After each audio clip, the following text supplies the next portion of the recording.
Hello and welcome back to Rebound with Resilience, a podcast dedicated to raise your resilience, mindset, and mental wellness. On this episode, we talk about overcoming schizophrenia and holistic well-being and resilience. We have Serene. Hi, Serene. Hi. Yes, finally managed to speak to you, right? We were correspondents because I raised money for SAMH. Thank you so much. Welcome. It was great. I mean, the people there are amazing. Shazwan, your colleague as well, has been so helpful.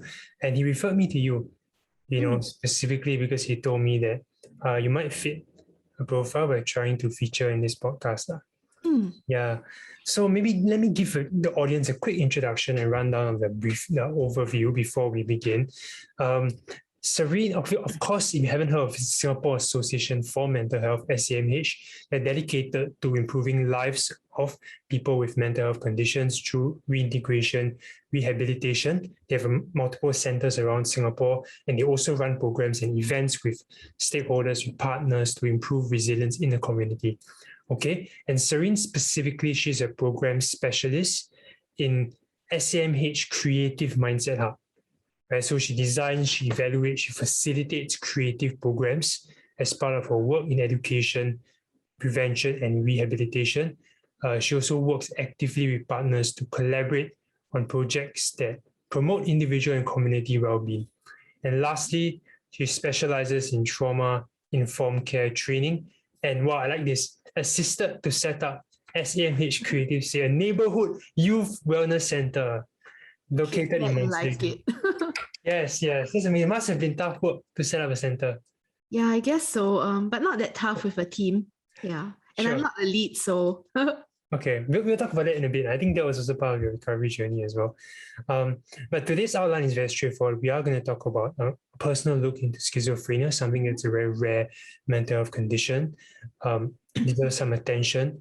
And of course, ultimately moving to holistic wellness, right? Specifically on the campaign that you are running. You can see in a nice background that Serene has, if you're watching this on video. Eat, move, and create. Each of the logos represent one of those pillars. We're going to talk about each of them and how you can apply them to help in your own well-being. Okay, so let's just begin with your journey. Sure. Yeah, if you don't mind me asking, how do you get led into facing such a rare condition? So I guess you're talking about my struggle with schizophrenia. Yeah. So I can't say for sure what led to it, but I think it was more than 12 years ago. And at that time, I was feeling a tremendous sense of loneliness. And I also felt like I was a failure in some sense. I had just returned from studies at Brown University. And there were like many experiences there, many relationships there that I was still processing, and I couldn't quite share with my family. Okay. So at that time, I think my mom was very sick, and my dad was also very preoccupied with a lot of things. So in a way, I guess I was neglected, even though I was actually technically supposed to be independent, a young adult. Okay. Yeah, and I guess since I was fresh from overseas, I couldn't really quite connect with my friends. I hadn't managed to connect with my friends again. And so I was left with kind of like very alone, and wasn't able to talk about, share, or even do activities with people. Yeah, so I think one of the things that contributed to illness, to mental illness, was because I was very lonely. Yeah, and I didn't know how to handle the loneliness. So that's one. I think the other thing that I was thinking about that led to my illness is actually I'm quite stubborn. Okay. So at that time, I was very fixated on an idea. Like I was with someone, and I had the impression, or I had the feeling like I had to stick with him. Yeah, at least for a certain period of time. Even though I did feel like after a while, I didn't really love him, and I didn't really feel like it would work out for us in the long term. Yeah, but because I was stubborn, I felt like I had an obligation to stick it out. then my brain, I guess, started to make up ways to help this relationship work. And eventually it made things up in a unhealthy way, in the sense that I began to think about things that were not true. Yeah, and that this led to, I think, also hallucinations and delusions that are really a part of schizophrenia. Yeah. I think I forgot to qualify it. If you all haven't already started to Google it, if you're listening to this, it is actually a rare kind of brain disorder. And some symptoms are delusions, okay, hallucinations, disorganized speech, trouble thinking, and a lack of motivation. And I think the part about delusions and hallucinations, it's perhaps more prominent, sometimes also sensationalized in the media. Like we talk about whether that is fair or not, but it is a serious condition where it could lead to certain consequences. So, of course, there are many factors that lead. There's no conclusive factor. I think we know that. But I think hearing from your experience definitely is useful to know what are some things to watch out for. It's interesting you mentioned how your brain started to make up things to kind of like fit into your narrative, right? That you wanted to. And I guess you got worse, you mentioned. And could I explain, elaborate a little bit more? How do you begin to know that at the height of it, how did it manifest, and how was that? Like, okay, sure. So about more than 12 years ago, I actually thought that the television and the radio was talking to me personally. And they were talking to everyone, really. Everyone could hear what the radio and the television said. But to me in particular, I felt like they were speaking in a kind of secret code, telling me things that were secret that only I knew. And I also did feel some sensorial hallucinations. So I felt people touching me, even though there was no one there. So that was at the height of the illness, I suppose. Yeah. And I also realized at that time that even though I had this heightened experience of the world, of the television, radio, and also of the sense of touch, but I realized that the people close to me, they did not understand me, and they did not see it. And they were always constantly upset with me for being uncommunicative. And they always say I act very weird. I have a flat affect. So it seems to them that I was not normal, that I was not living. But internally, my personal experience was that I had a heightened experience of the world. Yeah. Okay. Was it scary though during those moments where, when you describe it, I mean, I have some friends who have described it to me as well, and it seems scary that you'll be able to see things or people that may not be there, that other people cannot see, right? And also interpret certain messages. Was that scary for you, and was it hard to process that? I think in the beginning, I would say it was not scary for me. Yeah, it was more of like wow, this is very amazing. Yeah, this experience is something new. And I thought that I was special in some sense, that this happened to me and other people weren't privy to it. Okay. Yeah. So, I mean, for me personally, that was how I felt.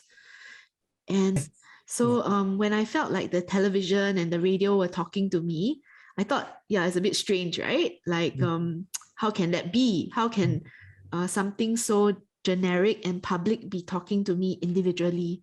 So I did try to make sense of it in as logical a way as I could manage at that time. So I guess I started to think about whether there's such a technology available, and what that means for us in this world. Yeah, so I would say that I tried to make sense of it logically. But at that time, I was also sick. So my logic wouldn't really flow very well, I guess. Okay. And how do you begin to realize, okay, this is not serving me and I have to take steps to improve?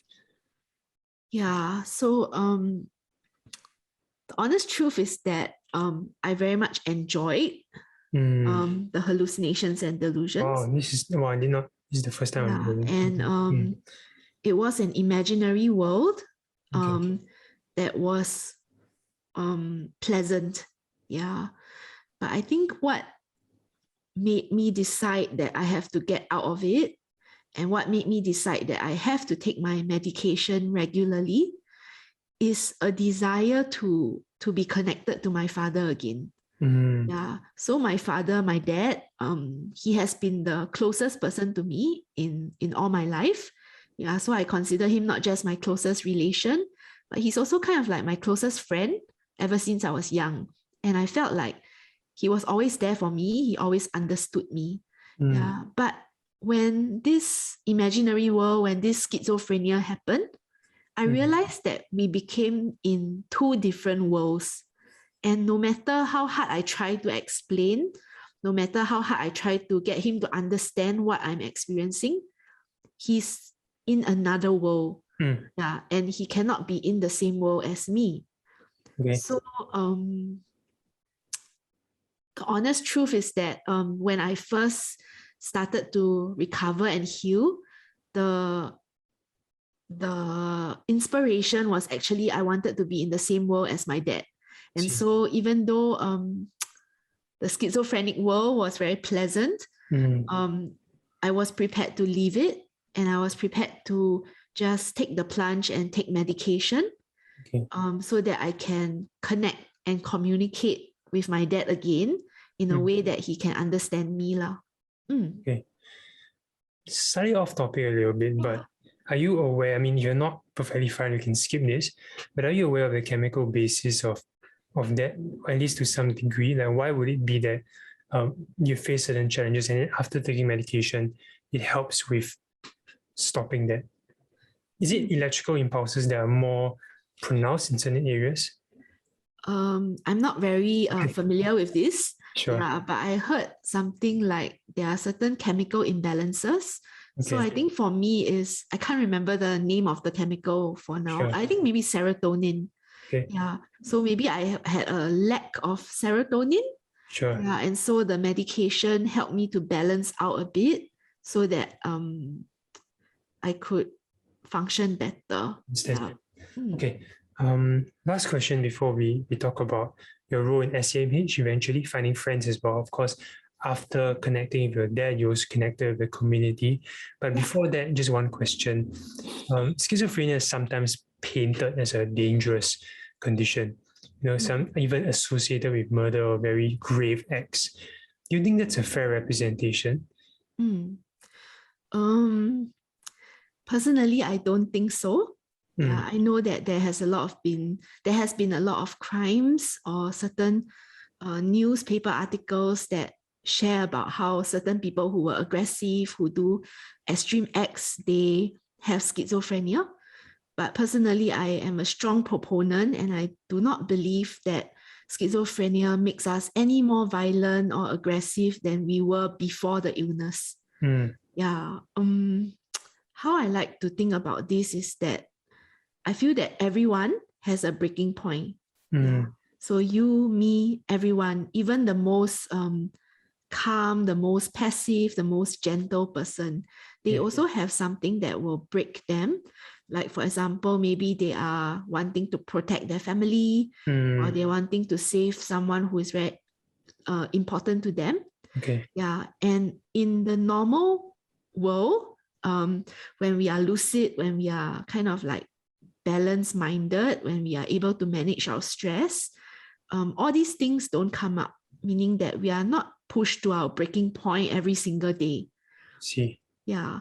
But for someone with schizophrenia, I think the hallucinations and the delusions, sometimes it brings them faster, or it brings them like in a false way to this breaking point. Okay, wow. Yeah. Goosebumps listening to that. You wow, you put it in such a way that gave me awareness, and yeah, go ahead. Yeah.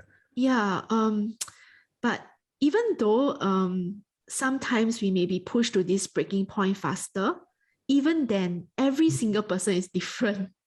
Because some people, they fight back. They fight back in the face of danger and threat, right? Yeah. But other people, they will run away. Yeah. And everyone is different personalities.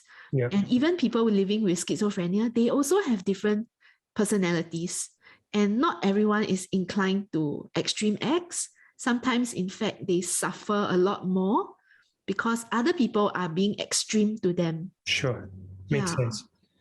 So I really, really wish that people don't associate like mental illness with someone who is violent or aggressive or dangerous, because that just isn't true. Everyone is totally different in their personalities. Yeah. Thank you again for sharing that. I think there was an article that sometimes headlines doesn't help. Like, say schizophrenic man murders his wife, right? So just by the virtue of the title alone, there's already an association there. And yes, it's sensationalized because to get news, right? But it's rare that they will put in, for example, what you mentioned, they will never appear in the newspaper article. And I think it's important for us to draw a distinction. And of course, it does not excuse the act at all, but it can, that awareness helps to tackle it. You know what I mean? And deal with challenges like that in society. Speaking of that, good transition into SAMH. Share with us about how you came across and how you started working for them. How did I start working for them? Yeah, and how that helped with your recovery as well. Sure. So I think before I was at SAMH, I had worked for about 10 years in the financial services industry. Okay. So I was doing banking operations and hedge fund operations. Yeah, it was like back office work, dealing with finances. Yeah. I think in that work, I was not very happy. I didn't feel very fulfilled. So I think a lot of things were, I guess it didn't play to my strengths. Yeah, and I wanted something that, a job that I could maybe interact with people more, or like help people, or just have the human touch point rather than the computer touch point. Sure. Yeah. So I think the way that I found SAMH was because they publicized a peer specialist program. Yeah, and one of my friends told me about it. She knew that I was struggling with mental illness as well, living with mental illness. And I thought that it would be a way to transition to a social service industry. Yeah, and originally I thought the course was meant for volunteers. Yep. So actually I signed up for the course thinking that it will train me to be a volunteer in mental health. But it turns out that the course was open, like at the end of the 2 weeks course, they open it up to all of us to actually say, we are keen to hire you. We don't know we don't have an opening per se, but we are keen to place you in our organization. Yeah, so that was really, I lucked out. And yeah, I just submitted my resume, and then they just assessed and see what was I best placed in. Okay. All right. And then from then on, you went on to start a center, which also helped. Could you share about that? Sure. So I think at the time when I first was considering to join SAMH, I had another offer to join a senior home.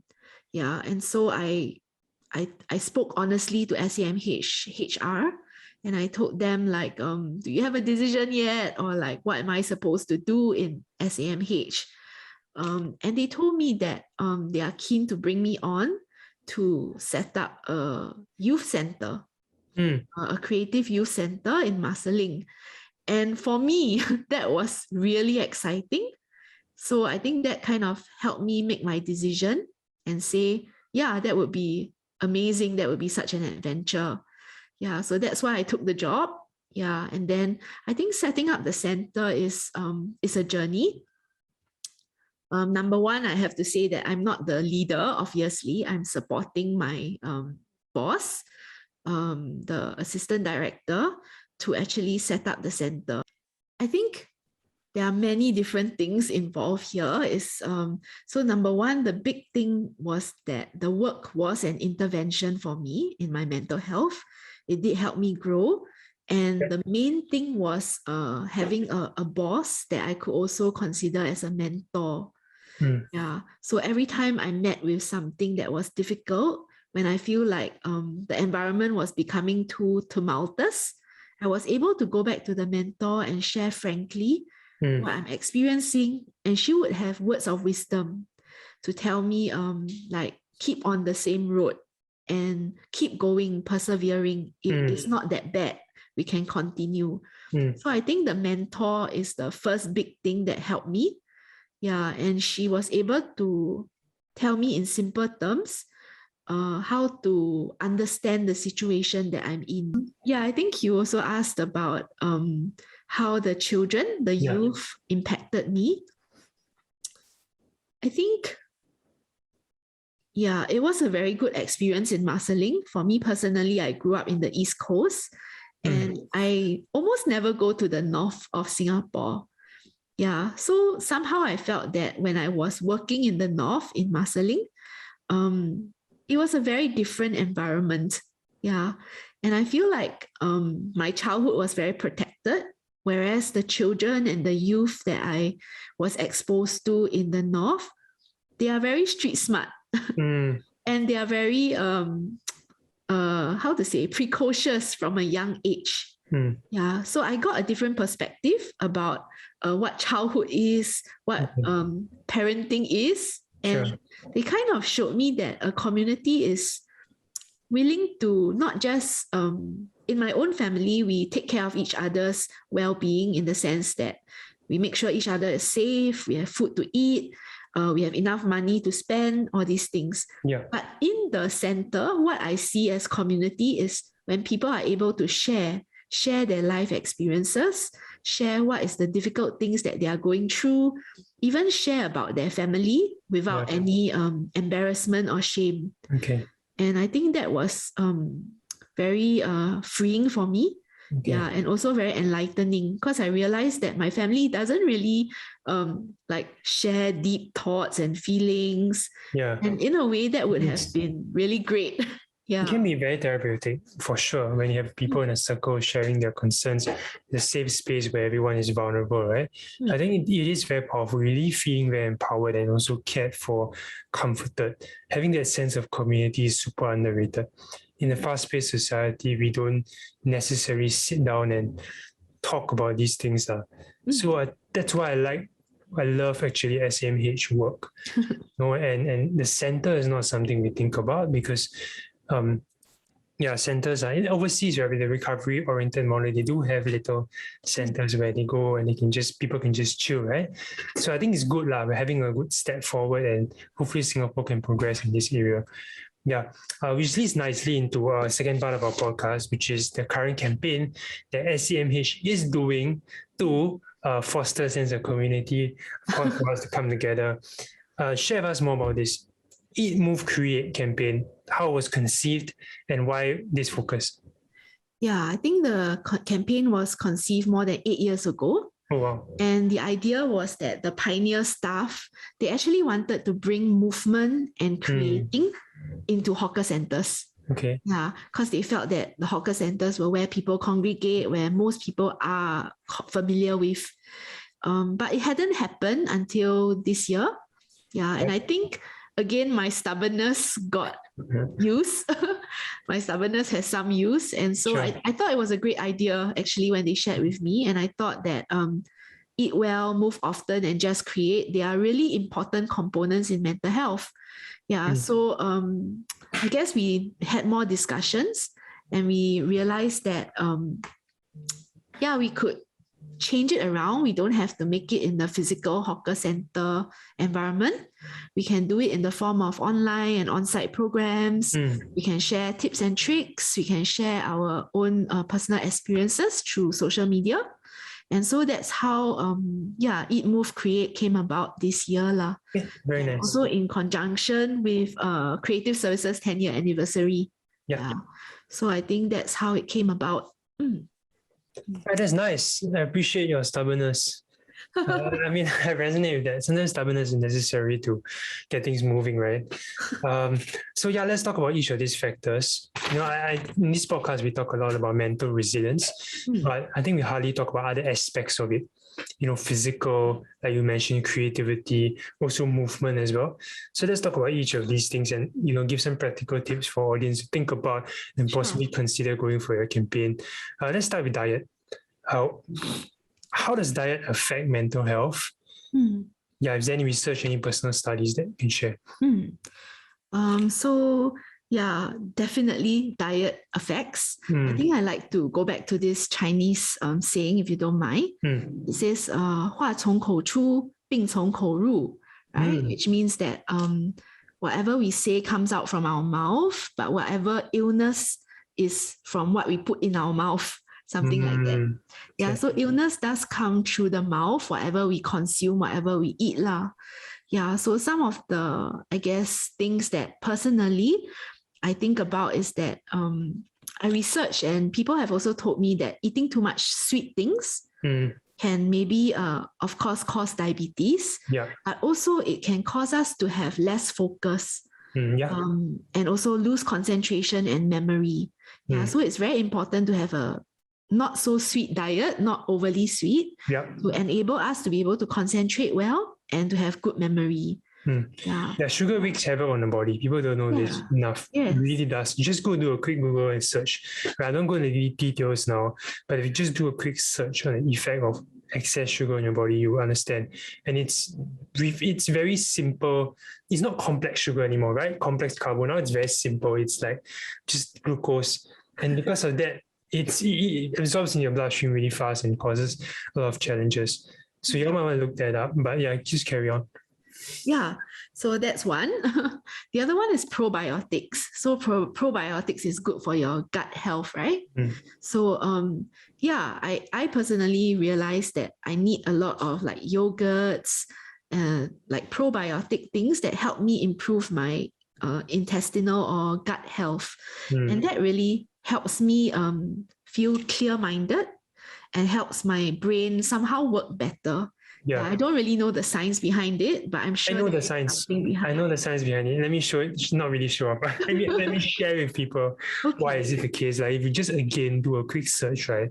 On Harvard Medical School, they did a study on the gut and the mind, right? And the gut and the mind is very intimately connected. Most people don't know that. So our gut health can be a product of or cause of anxiety. Or anxiety can be a product of or cause of poor gut health, and vice versa, because that's why some people, when you get anxious, right, you feel like throwing up, you feel like butterflies in your stomach. That's where the phrase actually comes from.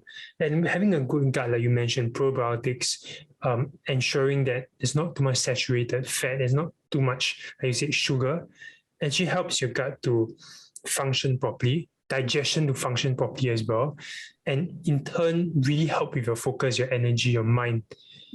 But it's super underrated, really, diet, because you're right to say that our energy, our whole entire being starts from what we consume. I'll put some links down below in the podcast and on YouTube or Spotify. You can check YouTube out for the links. But definitely put something for you to do for the research. And then, of course, but if let's say we want a practical tip, let's say audience listening to this, what are some practical tips they can immediately do to help? Drink more water. I was going to say that. So I think, drinking water really helps. It also provides some kind of break in between your work, like to remind yourself to drink. So it's kind of like a short mental health break as well while you are working. Yeah. And it's good to be hydrated. You can also eat less in that way. 2 liters of water, 2.4, or just like a quick trick, right? Just to get, this bottle is not a good example. You need to get like a 2-liter water, and then you put it at the start of the day. So like by the end of the day, you should finish it. Yeah, right? It reduces the friction as well. And also, if you don't, maybe you can have like a consequence, right?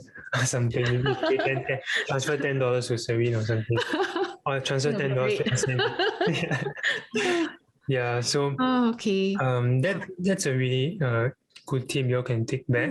Drink a lot of water, and of course, what we mentioned earlier, cutting down sugar, reducing saturated fat, and considering probiotics as well. Okay, let's move to the next one, which is movement, exercise. How does exercise help? Yeah, so I think there is a lot of research from history that actually says that human beings are made to move. Okay, so the fact that many of us nowadays work at an office, sit in front of a computer, and we seldom move around, that in itself is harmful. Yeah, we shouldn't. We are not moving as much as we should lah. Yeah, and our limbs, our toes, our fingers, our joints, around our shoulders, our neck, our waist, all these are made for a purpose. So as a human being, a fully alive human being, movement is important. We need movement in order to be well. Our ancestors were designed to move, right? Yes. You can't really move, but when modern society take over, actually a lot of illnesses comes from stagnation, or what we call what's the opposite of movement? Sedentary, very sedentary life, sedentary lifestyle. Yes. So a lot of illness actually does come for that. But sorry, I cut you off. Elaborate a little bit more. Yeah, and there's another thing which is I think it's quite interesting that sometimes the way that we are activated, it may not always be our feelings, our thinking cause us to exercise. Sometimes it's the other way around. If we just start moving, we feel a lot better and our thinking is clearer. So sometimes it's the other way around, not that we are forcing ourselves to do a regular exercise. It could be just don't think, don't feel, just drag our bodies out to do exercise, and we will feel better and we will think clearer as well. Yeah.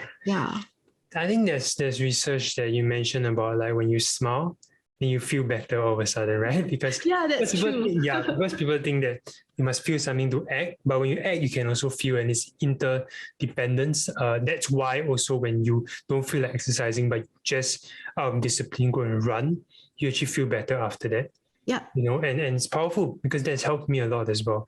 When you really don't feel like it's like a long day and whatever, but you just say, okay, maybe just 10 minutes, do some jumping jacks, or maybe do some simple lifts, or just do a simple run, swim. And then after that, you feel very happy about it. Yeah. Right? The endorphins. I have the same experience. Yeah. So again, very simple tip. But again, exercise is a barrier. Everyone knows. I mean, honestly, everyone knows exercise is important. So how do you make it fun? How do you make it integrative into, your lifestyle? Yeah, I think sometimes exercise becomes a barrier because we are too ambitious. Okay. We aim too high. Yeah. So even for instance, sometimes I say I want to exercise 30 minutes a day. Maybe after 2 days, 3 days, I stop. And as a result, I scold myself and I feel like I'm so upset. Why don't I keep up, right? It's only 30 minutes a day.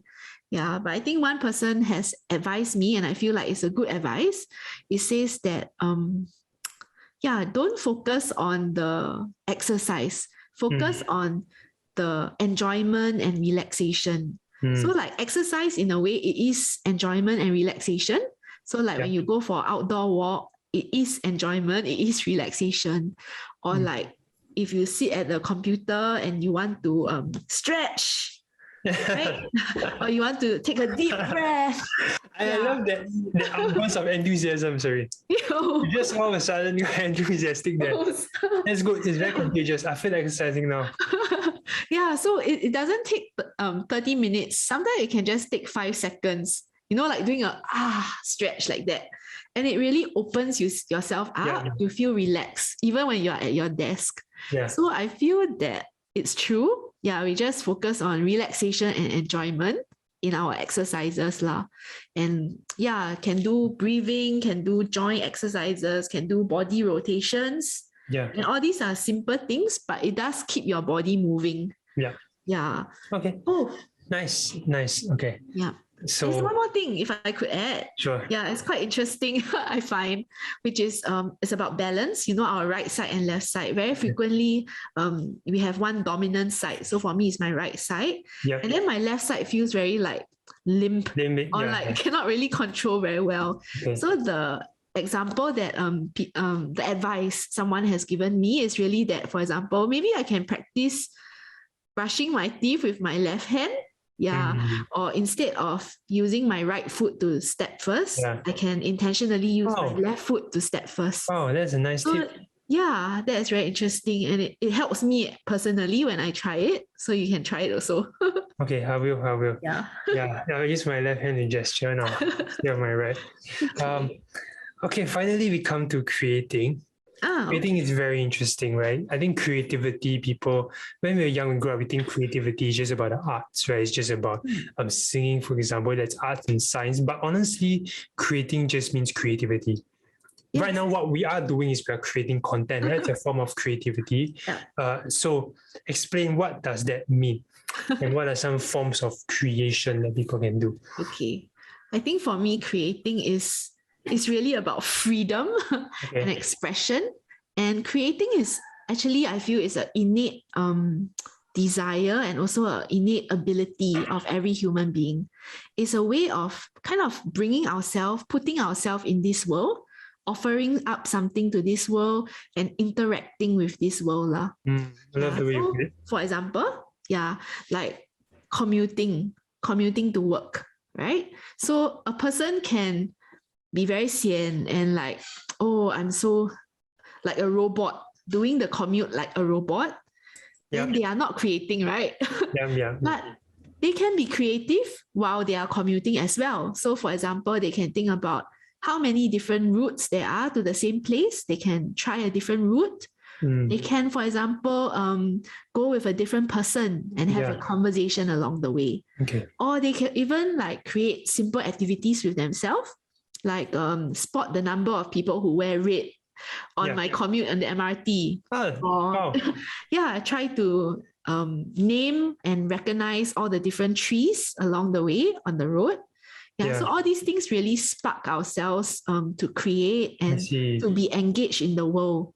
I see. So I mean, this is just a simple example, but of course, it's a fantastic example. It's not a simple example. It's something that people don't usually think about, right? We think creating means, wow, this huge thing. We're gonna invent something that changes the world. Right? No. But it starts from the micro. Yes. Right? It starts from the micro. And all these things just bring us alive. So like whenever we feel alive, that is good mental health. You know? So it of course, arts, music, dance, sports, all these things, they are modalities, they are skills that help us to create even more. Like it's like a toolkit to help us to create even more. But even without these things, we can still create. And I mean, arts, music, dance, they are all created by human beings, right? Of course. So everything is a form of creation in this world. Correct. So powerful. I just feel like creating is a way to bring life to ourselves, maybe to others as well. And when there's life, there's good mental health. Creation comes from imagination, right? So it just means doing something different, imagining, creating, and just trying to see life in a different perspective sometimes. I think it's a phrase that says an idle mind is a devil's workshop. There is some truth to that. When we become idle and we don't move, that's where that sometimes negativity comes in. When I was going through mental health conditions, almost 1 month I was like that, just in my home, going out, seldom going out, just maybe once, just maybe walk and then come back. It was very tough. But I think the moment I went to volunteer, even if I dragged my feet, back then was still a struggle, but I went to volunteer at Cerebral Palsy Center, bring the kids out, hydrotherapy as well, went to tell stories, went to dog shelters. I didn't realize it back then, but that was a form of creation. That was a form that I was slowly taking small steps. And then slowly, somehow those seeds actually got planted in my mind and the negativity started to fade. But it was a long process, right? Not immediate. But the process of creation gave me so much distinction, so much new perspectives into life that helped me eventually to change my paradigm. That's awesome. I feel the same way too. Right. So again, for audience, do it. Even if it doesn't need to be a big thing. I think people hold back because they think in a society they must create this big thing to feel worthy. You don't necessarily need to create to be recognized. Right? I think that's one aspect of it, right? Achievement. But there's a small aspect of what you talked about on the micro. It's about play also. Yeah. It's just playing, yeah. And when children play, they don't necessarily want to achieve some big thing, right?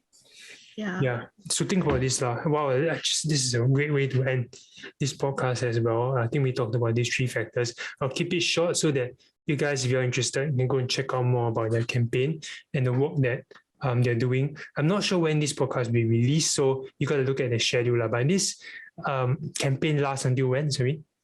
Next March. Right, so that's definitely going to be released before then.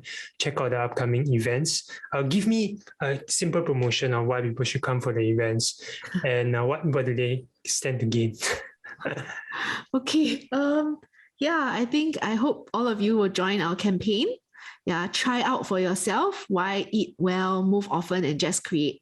Once you try, you will definitely be convinced that it is an important part of mental health.